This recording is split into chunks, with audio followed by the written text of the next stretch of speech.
Hello and welcome to this video. My name is Smári. In this one we will go over how the chess pieces move. So let's get started. We know from the first lesson called the Chess Pieces 1 that there are 6 types of chess pieces. Let's now have a look at how each one of them moves. Starting with the bishop. The bishop moves diagonally. The highlighted squares show where it could go on the next move. So, in other words, any of the squares that you see in green color, that's where it could go on its next move. Notice what happens if we put more pieces on the board. Here, both the black and white pawns limit where the bishop can go. The difference is that since it is a white bishop, it can take a black pawn on the next move. The rook. The rook moves vertically and horizontally. In other words, up, down, left, and right. The highlighted squares show where it could go on the next move. You can think of it as a plus sign. If we put more pieces on the board, the same thing happens as with the bishop. It limits where it can go. It can't jump over any pieces, but it can take the enemy pawn in this diagram. Now imagine you combine a rook and a bishop into one super piece that has both their powers. That piece actually exists. What piece is it?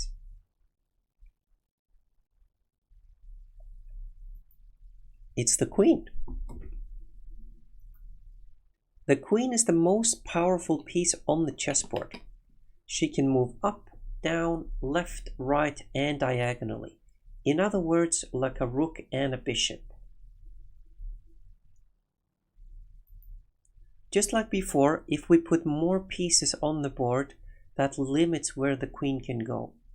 Since it is a white queen, she can take the black pawn. The knight. The knight moves in an L shape. Think capital L. Count 2 squares up, down, left or right, and then 1 square sideways. 2 and 1. You can also count first 1 and then 2. Notice that with every move, it changes square color. And it can jump over other pieces.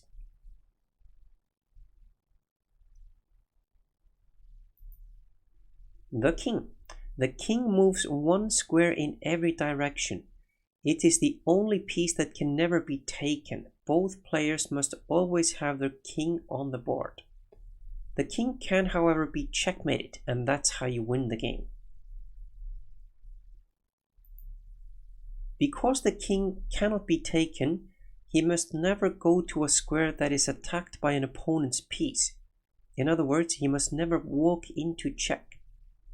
In this diagram, the enemy rook is attacking the 3 squares shown in red. Therefore, the king is not allowed to those squares.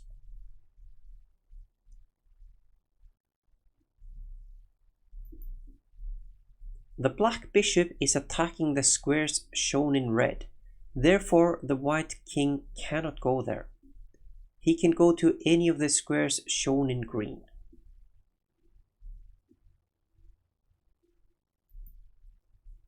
The black king is attacking the 2 squares shown in red, therefore the white one cannot go there. The white king is also attacking those squares, so neither king is actually allowed there.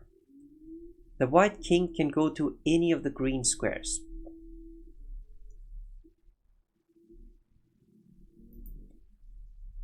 Together, the black pieces are attacking almost all the squares around the white king. He can only go to 1 square, shown in green.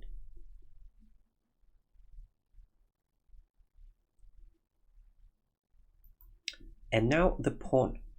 At the start of a game, the pawn can go either 1 or 2 squares forward.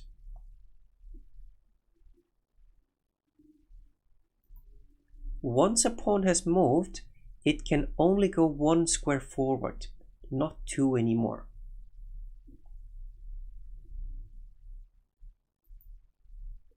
If something is in front of a pawn, it is blocked and cannot move.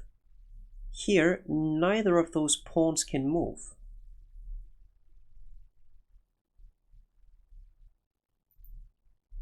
Pawns capture diagonally and always forward. The white pawn here has 3 options. It can take either one of the black pawns or just move between them.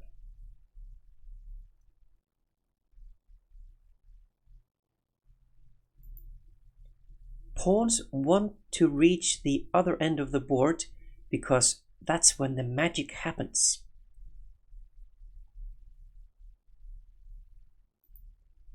Pawn promotion.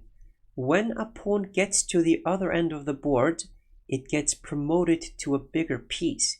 You can promote it to a queen, rook, bishop, or a knight.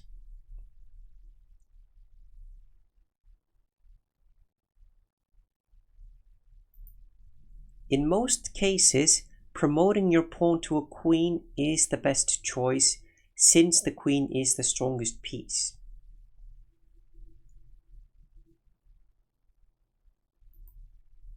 Special pieces.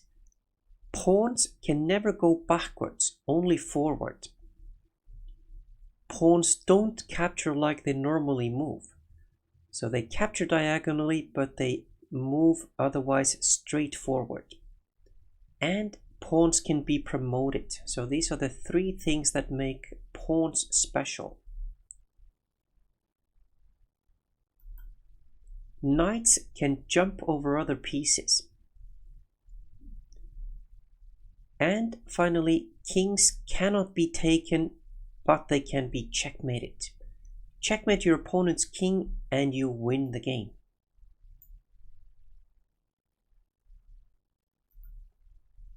That concludes this lesson. Thank you very much for watching.